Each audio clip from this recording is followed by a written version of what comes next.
ఇక తుర్కియాలో ఘోర విమాన ప్రమాదం జరిగింది. అంకారాలో ఫల్కన్ 50 విమానం కుప్పకూలింది.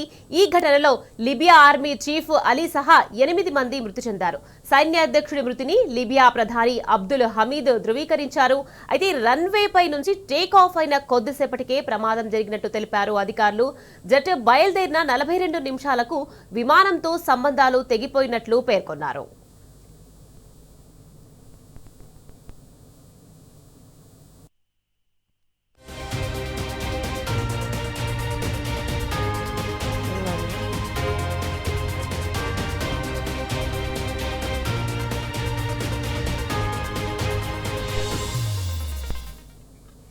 తుర్కియాలో ఘోర విమాన ప్రమాదం జరిగింది. అంకారాలో ఫాల్కాన్ 50 విమానం కుప్పకూలింది.